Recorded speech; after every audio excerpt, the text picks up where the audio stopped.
Hey, what's up, everybody? Welcome to the Commanders Countdown. I guess this would be the first one where we're actually the Commanders on the field since the first preseason game recently happened. We've been gone for about a month and a half. Had some stuff happen. Had to take a little break, but we are back with football being back. Yep. Just quickly before we get into talking about the preseason, I'm sure everyone's already aware of this. It's been some time, but Terry did eventually get his contract, signing a 3-year, $70 million deal worth $23.3 million per year in new money. The deal comes with a total of $53.15 million in guarantees, $34.6 million fully guaranteed upon signing, and a $28 million signing bonus. So I'm sure that makes all of us very happy to see that Terry's going to be sticking around for another 3 years. He's probably the team favorite, I would say. At least in my opinion, he's my favorite player. Maybe next to Chase Young, but I know he's most people's. Yeah, I mean, now that you guys know he's going to be sticking around, everybody go out and get yourself your Terry McLaurin jersey. Right, right. I'm sorry, I don't have any Commanders gear yet. I have not yet purchased any. I still have the Redskins stuff, as you can see, which is just as good. But I would like to get some of the Commanders gear, and McLaurin will be the first jersey that I do buy. I don't know which. Probably get the burgundy one. It looks most like the old uniform. I like it the best. Maybe down the road I might get the black one. Not too sold on those white ones yet. I don't know yet, but I think the black one would look good in like a Chase Young, like very, very Predator-esque. Yeah, right. I agree. I mean, I do like the black one. It's cool. It is very different from what we've had in the past, but it does have a nice look to it. So and we are different. It's a different name. So I have no problems with that. I just kind of wish they'd rework the white uniforms a bit to make them look a little more burgundy on it, because it's just the all white pants. It's just a little too much white, like it just add a little bit of accents to it, and I think it would be really good. And I mean a lot of the fan art we saw was really good. Right, exactly. I saw a lot of things like that fan art that was better than what we're actually seeing. So, and that's kind of disappointing. You'd like to think they'll take that into account and rework some things. Quickly, also, I know most people probably don't care since he did nothing for us, but Ryan Fitzpatrick did retire. Played like 6 snaps. Yeah, right. So I know, I even debated even mentioning this because I was like, no one's going to give a shit. But I mean, if you are a fan of the NFL, obviously you still should care. Ryan Fitzpatrick was in the league for a really long time, despite what happened. 17 years, yeah, exactly, 17 years. Despite what happened with us, he still seems like a great guy. I don't wish him any ill will. Sorry. And at 39 years old, it's probably about time he does retire. So, yeah. So, congrats to Fitz on a good career. Sorry you didn't get to play more games for Washington, but your injury did open up the door for the legend of young Taylor Heinicke. I gotta say, I think I'm actually kind of happy he got injured, because watching Taylor, even though it wasn't like the greatest season, there's just something about watching Taylor play that's really exciting. Like in the preseason game, for example, like I hate to say it, but I was most excited to see Taylor play again. The kid is a grinder. The kid is a grinder. There's just something about when he's out there. I just really love watching it. And like obviously, I wanted to see Carson and how he looked, and I think he looked fine, I guess. I mean, there's been good reviews about he was 10 of 13, but those 10 were mostly on short stuff. Like he missed like a few receivers. There was one deep pass to Terry that should have been, it was a questionable no call for pass interference. Right. He did hit Terry, I think, once for a gain of 17 the first time they did connect. So there's definitely, some positive things happened. Yeah, and it is only the first preseason game, so you take it with a grain of salt about how they play. I mean, Taylor, when he came out, I think he looked a lot like he did last season. I mean, he did the running. He likes to do that rollout, and it was just like. But I'm happy that he's the backup, because if he does have to come in, I know that it's someone we can at least rely on to. Yeah, he's been there and he's played, and he's now started like 15, 16 games in the NFL, so he's a serviceable backup. I mean, he beat the Buccaneers last season, the game I went to. That was the greatest experiences ever. So maybe that's part of it too. There's just something about him that's just special. Like, I'd hate to see him not be on the team. It's like, just keep him as the backup for 6 years, all right? Just let him just stay until he's 35, all right? Sometimes that happens. I mean, sometimes you keep a backup. I mean, I'm sure he'd stay there for a small amount, a couple million a year, shit, why not? But I mean, I guess who's the guy? Carson. Yeah. Chase Daniel and Josh Rosen have made long careers just going, or not Josh Rosen. Mike Glennon is the guy I was thinking of. Yeah, the guy with the going really, around as backups. Yeah, exactly. Just been floating around the league as backups for a long time. So, yeah, I mean, you can make a good living as a backup quarterback.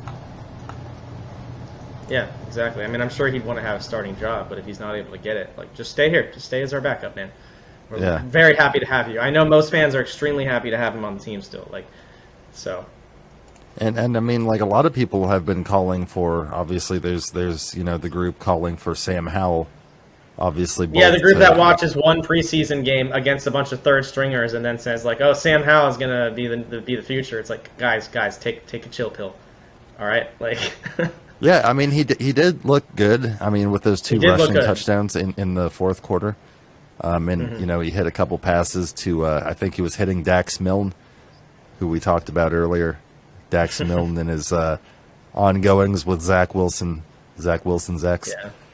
Yeah.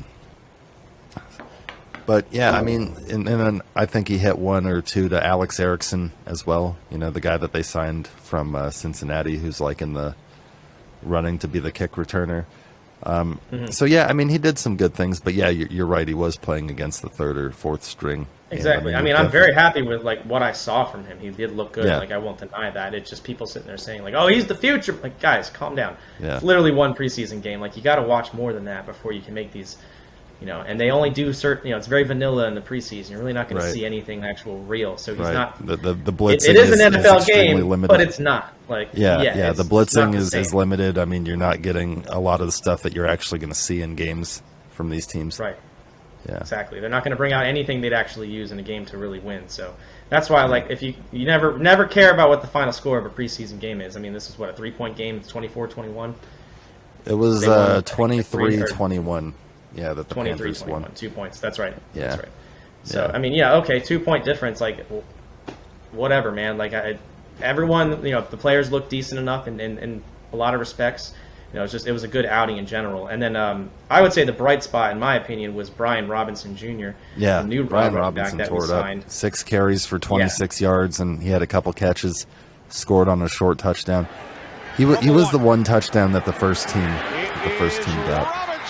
Yeah, and he looked better than Gibson did. I mean, I feel real bad for Gibson. Yeah, Gibson having another fumble like that. Yeah, we've got. I wanted to talk about Antonio. So Antonio had 4 carries for 2 yards or negative 2 yards. No, I think it was 2 yards. It was that bad? I thought he at least got a couple yards on a few plays. No, it was 4 carries for 2 yards, and he had a fumble.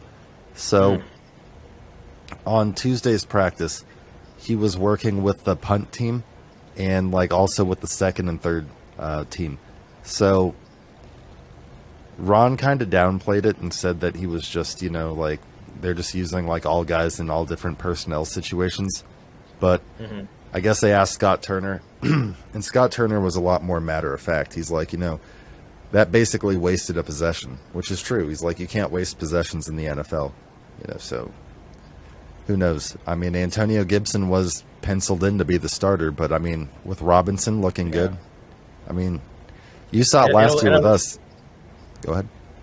I was just going to say it depends on basically what we see in the next 2 preseason games and what they're going to decide to do with who starts. So if he continues to play like he did, and I assume Gibson's going to obviously get more chances in the preseason. So of course, yeah. I don't think he's done by any means, but he's definitely getting punished. I think because of that, I think so. Yeah, I think so as well. Maybe he's getting punished. So hopefully, it is really kind of scary to see him do that again so early on in a preseason game. After that is one of his issues. But I also was reading earlier, there's been a lot of great running backs. Like, I know Walter Payton was on the list. Yeah, I saw Walter had 19.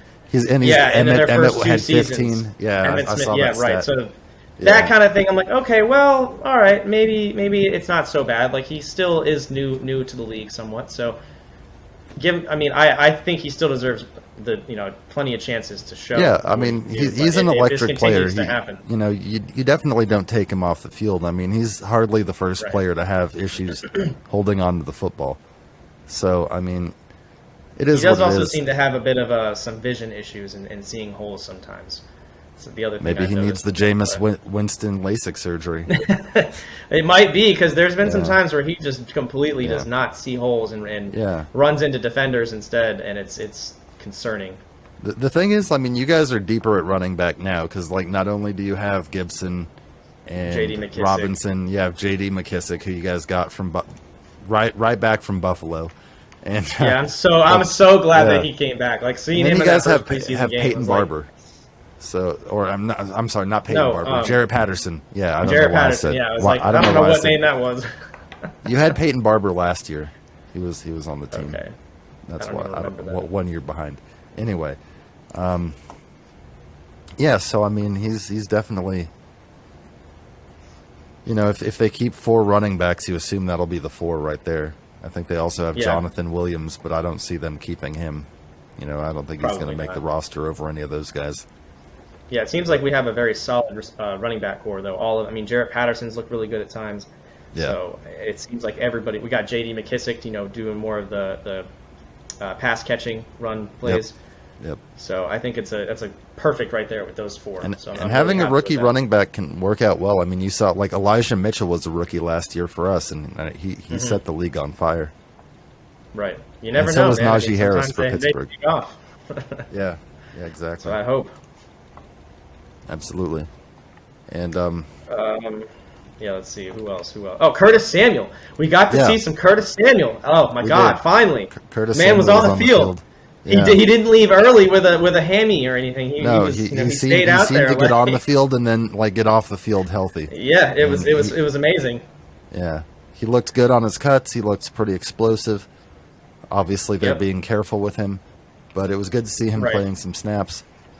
So yeah, I mean, receiver. Yeah, with Curtis Samuel. He even said to the media, he's like, "I'm great. You saw me flying around out there." It's like, that's funny. Yeah, good. Well, yeah, I mean, you're happy to get him because now with Terry, now with Jahan Dotson, and I mean with Curtis Samuel, like if you've got the 3 of them on the field with Logan at tight end, I mean, that's an explosive. Brian Robinson in the backfield. Yeah, that's the thing. Also, a lot of our starters weren't even out there in that game. Yeah. Like even on the first few drives where our starters were playing, there's just some that aren't. They're still injured and they can't play. So it's like that's even better because when all those players are out there like week 1, I'm gonna curb my enthusiasm some. I don't want to get disappointed again.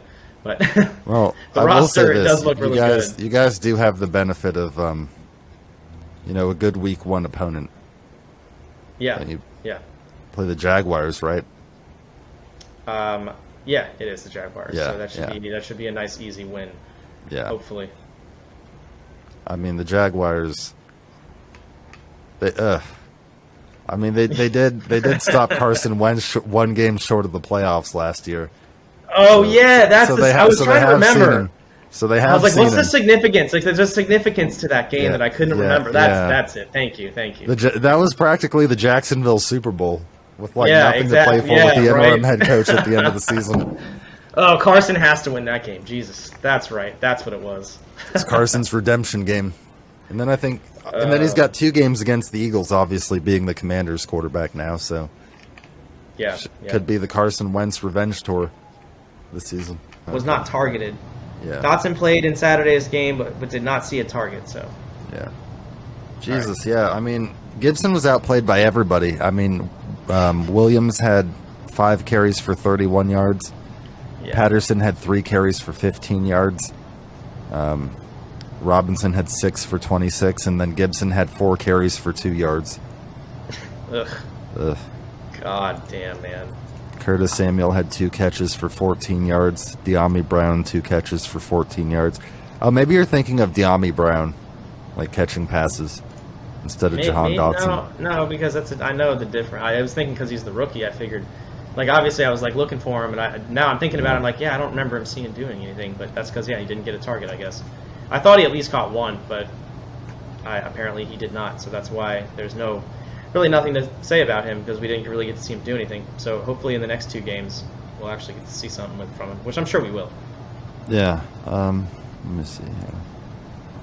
And it was Daniel Weiss on the defensive line that got a sack. So he looks pretty good. Obviously, he's somebody that could potentially make the practice squad or back end of the defensive line. Obviously, they have a lot of guys on that defensive line that are going to definitely make it, like Payne, Allen, Young. What's the? I would say. Oh man, why am I not thinking? Did you just say Young? It cut out because he's not. Yeah, I did say Young. Yeah. Because he won't be playing at least probably until the first 3-4 games is over. Yeah. That's what I've been hearing, that he might not be ready for week 1. So that would be unfortunate. Yeah, I don't think it's expected. Yeah. I mean, that'd be nice, but I'd rather him just, He did get injured late in the season, with that ACL. Like, it wasn't like it was an early season injury. So that was kind of the downfall. I think he was injured in, what was it, like November? Yeah, it would have been November because that's when the Bucs game was. So November. Yeah, that's what I thought. Darian Mathis, that's one. Yeah, that's who it was. Fedarian Mathis is the other one. Let's see here. Montez Sweat, obviously. You didn't say Montez Sweat, did you? But that's a defensive end. But so is Chase Young. No, well, he's still on the defensive line, so yeah.